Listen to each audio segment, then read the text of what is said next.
the biggest show in the world. It's kind of surreal when you say it, really. It was and still is a dream come true. Okay, that is the sound of the doors on the IFS Cloud cable car closing. We are here for a special theatrical version of Conversations in the Cloud, and I'm joined by the amazing Joel. How are you, Joel? I'm good, mate. I'm you good, well? thanks. Sorry, I'm all good, mate. How are you? I'm not too bad. This is your first time on, It is right? my first time. Yeah, I'm really excited. Good with heights? Yeah, I'm not too bad with the heights. Like I love roller coasters. Okay. I love theme parks. And we've picked a perfect time of the day to do it because it's still really bright. You can see it all. So who are you, Joel? What do you do? And tell us a little bit more about yourself. I'm Joel Montague. I'm an actor that primarily works in theatre.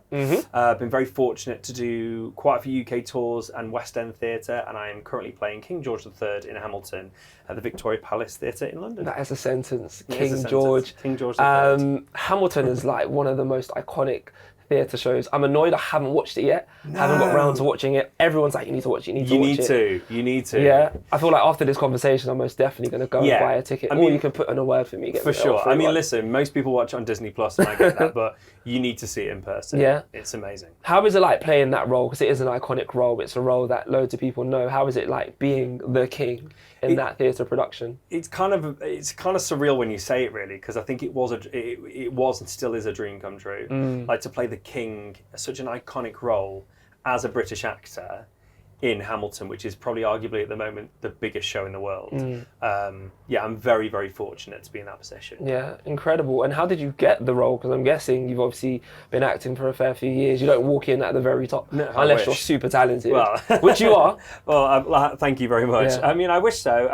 I'd like to think it'd be lovely when those days do come, when they're just like, here's a role. But no, I had a few auditions for Hamilton, had about 3 auditions, and then my final one was with the team, and then also I had the wonderful Alex Lackamore, who's the musical supervisor, and Tommy Cale, who's the director, on screens, zooming in from America. And I was I was a fanboy, so like I'm a big fan of theirs anyway. So that was a lot of pressure to try and contain. But I got it. But you got the role, and here you are. I did it. Here I am. Tell us a little bit more about the production then. Is there anything like, that happens backstage that maybe we don't know about, or anything that could be a bit of a surprise to audience members? Because I guess when you're in the theatre, you're just watching it on face value. But is there anything like, I'm not trying to be Snoopy, but I'm just curious to know what happens backstage. I will say, to do with the company, they are one of the hardest working companies in the West End. Yeah.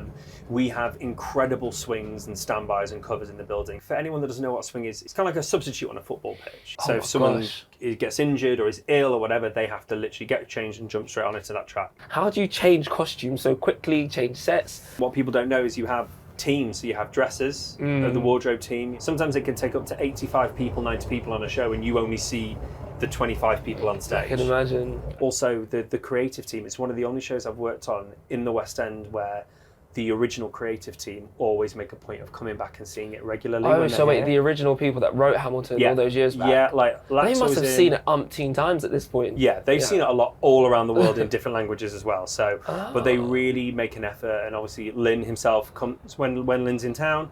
Who's Lin? Lin-Manuel Miranda, who wrote the show. I see. Yeah, apologies. Yeah, so Lin, who wrote the show, he always pops in when he's around, and it's quite a really lovely moment for me because I saw Lin in the show in New York, had a picture with him at stage door when they came out as the fanboy that I was, and then 5 years later I had a picture with him actually being in the show as King George. Yeah, that's very, almost very lucky. Foreshadowing what was to come, right? Yeah, exactly. Yeah. It must have full circle. Oh, incredible. It's so good to hear. So obviously we've spoken a lot about Hamilton, but I'm guessing that's not the only show that you've worked on. No. Let's delve into some of the other work that you've done in the theatre. Tell us about some of the other shows. Yeah, so I started in the West End in Billy Elliot. That was my first job as a swing, which is probably like the ultimate British musical, I guess. Are you a dancer? You good with your feet? You can move? I can. I was. I'm a little bit older now, but no, I still dance, and Billy Elliot was such a great show. And I was a swing in that, and that was my first job out of college. And I've done a few of the West End shows, been very lucky. School of Rock, Funny Girl, Waitress.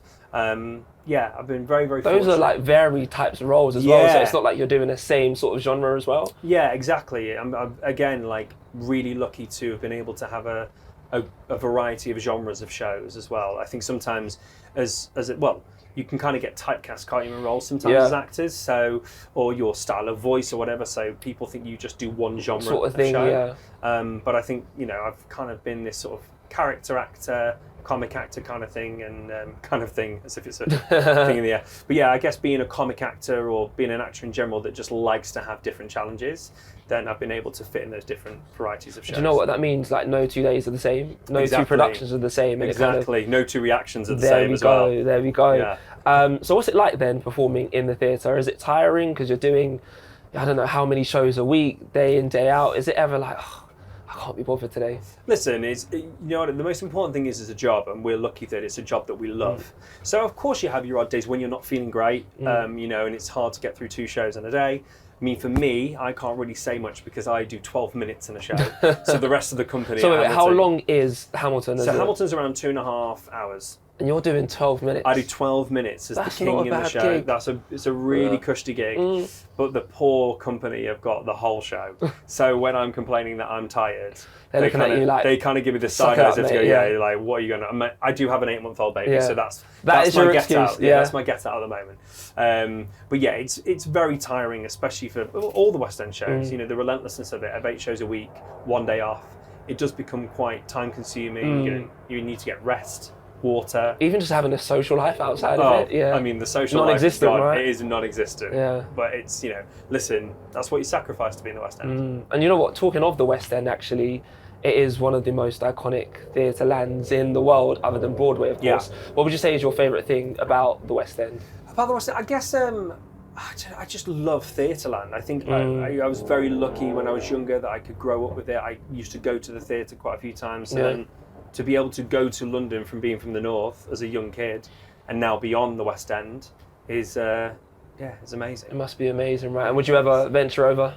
I'd love to if they'd have Broadway? me. I would love to if they had me, but yeah, well, hopefully maybe at some point in my career. Yeah, you good with accents? Can you do a good American accent? Yeah, I can do an alright American accent. You're gonna ask me. I might have to ask you. I just want to hear it. I'm not a casting director, but I think it'd sound great. I mean, it depends. Sometimes, you know, you can just like drop into an American accent when you feel like it. That's good. I'm trying to think. Is that Cincinnati? I don't know. I have no idea where it's I'm from. saying like I know where Cincinnati is. It's general American is what you normally get, but yeah, I mean, with accents as well, like you have to practice for your auditions, and I do think American accents come easier to British actors. Yeah, it does, because we watch a lot of American TV, a lot of American content. Yeah, exactly. Yeah. So bringing it back to the UK then, we are obviously getting close to the festive period. Christmas is upon us, which means Panto season. He's behind you. No, he's not.